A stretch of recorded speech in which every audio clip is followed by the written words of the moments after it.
sign of increase in sattva gun.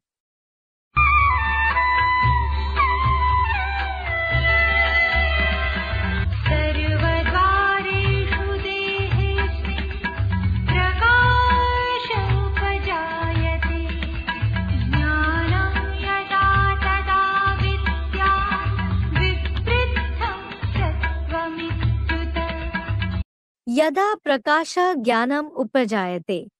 When the light of knowledge is generated. Sarvadvareshu asmin dehe. In all the gate of this body. Tada iti vidyat ut. Know that definitely. Sattvam vivriddham. Sattvagun has especially increased. Yada prakasha jnanam upajayate. Sarvadvareshu asmin dehe. Tada iti vidyat ut. Sattvam vivriddham. Interpretation. When the light of advanced knowledge of the only true Gita is generated through churning in all the gate-like indriya of this body, which discharges dirt, certainly know that definitely Sattvagun has especially increased for the new golden age world of Brahma's children in the shooting of Purushottam Sangamyug. Gita में बाबा जब इस शरीर के सभी इंद्रिय रूप द्वारा में मतलब हर एक इंद्रिय में इंद्रिय से कर्म करते हुए ज्ञान रूपी प्रकाश उत्पन्न होने लगता है तब अवश्य ही सत्वगुण बढ़ जाएगा. Student, Baba, it has been said in the Srimad Bhagavad Gita, when the light in the form of knowledge starts emerging from all the indriya like doors of this body, meaning while performing actions through every indriya, then Sattvagun, that is, quality of purity and goodness, has definitely increased. Baba, yes. तो बाबा इसमें हर एक इंद्रियों से कर्म करते हुए ज्ञान रूपी प्रकाश कैसे होगा बाबा? Student, so Baba, how will the light in the form of knowledge emerge from every indriya while performing actions? क्यों? कौन सी इंद्रिय की बात लोगे? Why? Which indriya would you like to take as an example? जैसे नाक है. नाक है. नाक में सूंघने का गुण है ना? Student, for example, the nose. Nose has the function of smelling. It has, doesn't it? Gutter line में घुसेड़ दिया जाए. If you are made to enter a gutter line. Gutter line में भंगी लोग मेहतर लोग घुसते हैं ना? Bhangis, mehtars, that is sweepers, enter gutter lines, don't they? नहीं घुसते. Don't they enter? Student, I didn't understand, Baba. Gutter line होती है ना जिसमें गटर जाता है सड़क के अंदर घरों की गटर जाती है उस गटर लाइन को साफ करने वाले मेहतर होते हैं ना उनको कितनी बदबू आती होगी. There are gutter lines, aren't there? The sewage from the houses drains into the gutters beneath the roads. There are mehtars who clean those gutter lines, aren't there? They will have to face such a terrible stench. लेकिन उनको बदबू महसूस ही नहीं होगी. इतनी ज्ञान में इतनी याद में गहरी याद में भरे हुए होंगे. But they, that is those who follow the knowledge, will be so immersed in knowledge, in deep remembrance, that they will not feel the stench at all. उस बदबू की तरफ उनकी बुद्धि ही नहीं जाएगी. Their intellect won't go towards that stench at all. बाप की याद की इतनी प्रैक्टिस हो जावे कि कैसी भी गटर लाइन बदबू मारने वाली हो उसका अनुभव ही न हो. One should have the practice of the father's remembrance to such an extent that no matter how much the gutter line stenches, he shouldn't experience it at all. याद से हो गया लेकिन ज्ञान का प्रकाश तो होगा. यही तो ज्ञान का प्रकाश जिसमें होगा उसी में तो इंद्रियों में भरेगा. Student, Baba, this is through the remembrance. But here it has been mentioned about the light of knowledge, isn't it? This itself is the light of knowledge. Only the one who has the light of knowledge, it will fill in his indriya. जिसमें ज्ञान का प्रकाश नहीं होगा तो इंद्रियों में कैसे भरेगा? How will the light of knowledge fill in the indriya of the one who doesn't have it? 10 इंद्रियां ज्ञान के प्रकाश से भरी पूरी हो जाए. All the 10 indriya should be filled with the light of knowledge. न अच्छी खुशबू का कोई लोभ और न बुरी खुशबू से कोई घृणा. There should neither be any greed for good fragrance nor any hatred for bad odor. ऐसी स्टेज बनी हुई हो बाप की याद में। The stage should be such in the father's remembrance. तो ये जो नाक और कान में बाबा जो बंद नहीं होता है, जो कंटिन्यूसली चलता रहता है, तो इससे हम वो योग से स्थिति हम कैसे कर सकते हैं? Student, Baba, this nose and ears which can't be closed, which keep functioning continuously, how can we achieve the stage of yoga through them? याद में, In remembrance. याद में जैसे आशिक माशूक का दिखाया बताया Just as it was told about a lover and a beloved, कि रास्ते में जा रहा है अपनी माशूका की याद में, that he is going on the road in the remembrance of his beloved, और उससे पूछा गया तुमने आंखों से क्या देखा, and if he is asked, what did you see through your eyes? तो कहता मैंने किसी को नहीं देखा। He says, I didn't see anyone. आंखें तो खुली हुई थी, नहीं तो रास्ता कैसे चल रहा था? His eyes were indeed open. Otherwise, how was he walking on the road? रास्ता भूल तो नहीं गया ना? He didn't forget the path, did he? तो आंखें खुली होते हुए उसने किसी को क्यों नहीं देखा? इसका राज क्या है? So despite the eyes being open, why didn't he see anyone? What is its secret? बोलो ना। जो ध्यान है, जो मन है, वो दूसरी जगह लगा हुआ था। Speak up. Student, remembrance. The attention, the mind was engaged somewhere else. ऐसी जगह लगा हुआ था जहाँ उसका लगाव लग चुका। It was engaged in something where he had developed attachment. तो ऐसा ज्ञान बुद्धि में भर जाए So, the knowledge should fill in the intellect to such an extent उस देने वाले परमपिता परमात्मा के प्रति इतना लगाव भर जाए कि इतना सुख अतीन्द्रिय सुख हमको कोई दुनिया में और दे ही नहीं सकता।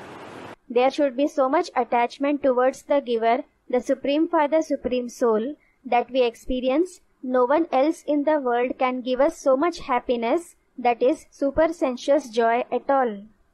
Body which discharges dirt through all the gate-like indriya. कपड़ा पहनते पहनते सड़ जाता है The cloth wears out because of wearing again and again. तो ये भक्ति मार्ग में अभी इस समय में तुम्हारा कपड़ा बिल्कुल सड़ गया। So now in the path of bhakti, your cloth has completely worn out. सतयुग और त्रेता में तो तुम्हारा शरीर रूपी कपड़ा अच्छा था ना? In the golden and silver age, your cloth-like body was intact, wasn't it? पीछे आस्ते आस्ते भक्ति मार्ग में ये जो तुम्हारा शरीर है जिसको वस्त्र भी कहते हैं वो सड़ा गला गया है। Later on, in the path of bhakti, this body of yours, which is also called as cloth, has worn out gradually. अभी ये सड़ा हुआ वस्त्र कहाँ तक पहनते रहेंगे? Now, how long will you keep wearing this worn out cloth? सड़े हुए की निशानी क्या है? What is the sign of being worn out? है? अरे Arey? जोर से बोलो। Student said something. Speak loudly. है? सड़े की निशानी है? Is there any sign of being worn out? अरे सड़े की निशानी ही पता नहीं। Arey, you don't know the sign of being worn out at all. आँखों से कीचड़ निकलता है, Gummy matter oozes from the eyes. कानों से गंध निकलती है, Wax secretes from the ears. मुख से भी गंध निकलती है, थूक देते हो। And phlegm is produced in the mouth as well, which is spitted out. शरीर से पसीना ही पसीना निकलता है। Sweat and only sweat is secreted through the pores of the body. सभी इंद्रियों से गंध निकलती है। Dirt secretes from all the indriya. तो अंदर गंध भरा हुआ है ना? So, dirt is filled inside the body, isn't it? कोई चीज सड़ती है तो उसमें से बास आती है। When something decays, it emits odor. इसलिए बाप कहते हैं कि बच्चे ये जो भक्ति है इससे तो तुम्हारी दुर्गति हो रही है। This is why the father says, children, you are attaining degradation through bhakti. The light of knowledge is generated through churning. जैसे लक्ष्मी नारायण के चित्र में देखो, For example, see the picture of Lakshmi Narayan. ज्ञान प्रकाश के वाइब्रेशन में है, ज्ञान प्रकाश की दुनिया में है। Are they in the vibrations of the light of knowledge, in the world of the light of knowledge, कि भौतिकवादी दुनिया में है, or in the materialistic world? Students, in the world of the light of knowledge. पंचभूतों की दुनिया उनके दिमाग में काम नहीं कर रही है। They aren't having the thoughts of the world of 5 elements in their intellect. उनका दिमाग, उनकी मन बुद्धि रूपी आत्मा आत्मिक मनन चिंतन में है, सृष्टि के आदि मध्य अंत के मनन चिंतन में है। Their intellect, their mind and intellect in the form of soul is engaged in thinking about the soul and in thinking about the beginning, middle and end of the world. आत्मा के 84 पार्ट कैसे चलेंगे? वो आत्मा अपने part के मनन चिंतन में है।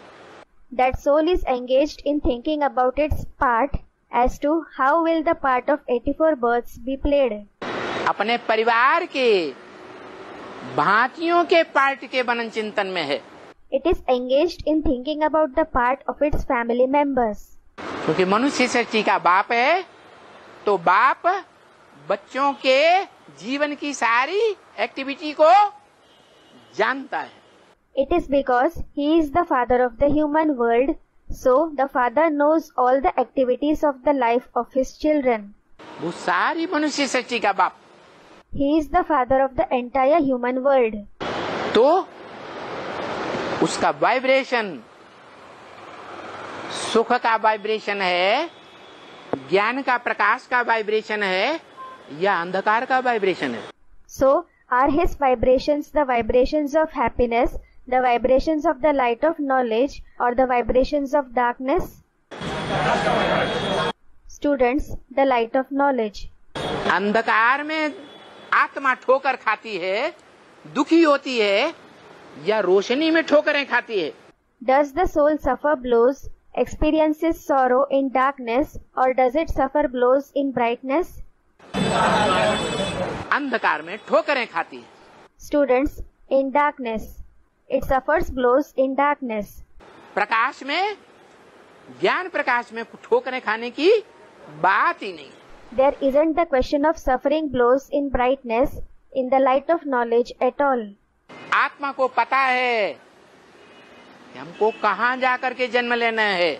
The soul knows where it has to go and have birth, कैसे वाइब्रेशन में जन्म लेना है, in what kind of vibrations it is supposed to have birth, किन आत्माओं के बीच में जाना है, and it has to go among what kind of souls.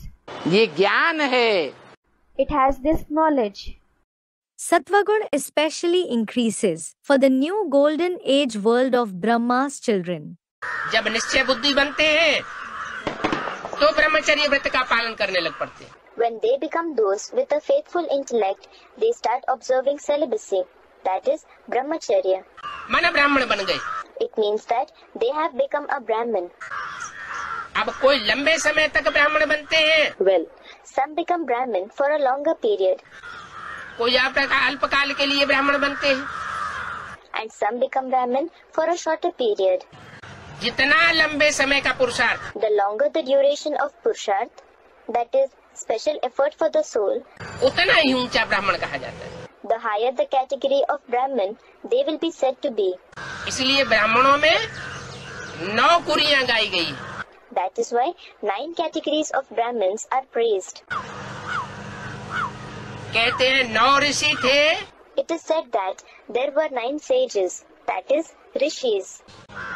उन 9 ऋषियों से 9 प्रकार के ब्राह्मणों की पैदाइश होती है। And from those 9 rishis, 9 varieties of Brahmins were born. तो उन ब्राह्मणों को मैं बैठ शिक्षा देता हूँ, शिक्षक बन करके। So I sit and teach those Brahmins as a teacher. माना मैं सुप्रीम शिक्षक बन करके भी आता हूँ। It means that I come as a supreme teacher as well. बाप बन करके भी आता हूँ, I also come as a father ब्राह्मण बच्चों को जन्म देता हूँ। and give birth to the Brahmin children. तो जन्म देने वाला कौन कहा जाता है? So, what is the one who gives birth called? बाप कहा जाता है। He is called a father. शिक्षा देता हूँ तो शिक्षक भी हूँ, I teach, so I am a teacher too. और फिर बच्चों की सदगति भी करता हूँ। In addition, I also bring true salvation to the children. पहले मन बुद्धि की सदगति करता हूँ, First, I bring the true salvation of the mind and intellect. मन बुद्धि जो देह और देह के संबंधों में रमी रहती है, The mind and intellect, which remains engrossed in the body and bodily relations, कचड़े की दुनिया में लगी रहती है, remains engaged in the filthy world, गंध खाती रहती है, keeps on eating dirt. ऐसी गंधमयी बुद्धि को मैं आकर के स्वच्छ बनाता हूँ। I come and clean such a dirty intellect. ज्ञान युक्त संकल्प चलाने वाली बनाता हूँ। I make it the one which generates thoughts of knowledge. नई दुनिया के संकल्पों से भरपूर बनाता हूँ। I fill it up with the thoughts of the new world. जो दुष्ट संकल्प है वो समाप्त होने लगते हैं The wicked thoughts keep coming to an end, और शुद्ध संकल्प में रमण करने लगती है आत्मा। and the soul starts roaming in the pure thoughts. तो जैसे मन बुद्धि स्वच्छ हुई, So it is as if the mind and intellect became pure. ये सदगति होती है मन बुद्धि रूपी आत्मा की। This is the true salvation of the soul in the form of the mind and intellect. पहले आत्मा की सदगति होगी या पहले शरीर की सदगति होगी? First, will the soul attain true salvation or will the body attain it first? पहले आत्मा की सदगति। First, there is the true salvation of the soul. सूक्ष्म तो आत्मा है, It is the soul that is subtle. चैतन्य आत्मा है, शरीर तो जड़ है। A soul is living, but the body is non-living. जब आत्मा चैतन्य सात्विक बनती है, When the living soul becomes true, शुद्ध संकल्प चलाने वाली बनती है, becomes the one which generates clean thoughts, ज्ञान युक्त संकल्प चलाने वाली बनती है, becomes the one which generates thoughts of knowledge, तो आत्मा के चारों ओर वाइब्रेशन भी कैसे फैलेंगे? then what type of vibrations will spread all around the soul? शुद्ध सात्विक सतोगुणी सतयुग स्थापन करने वाले वाइब्रेशन फैलेंगी ना। The vibrations which will spread will be clean, true, and with true virtues that will establish the golden age, won't it?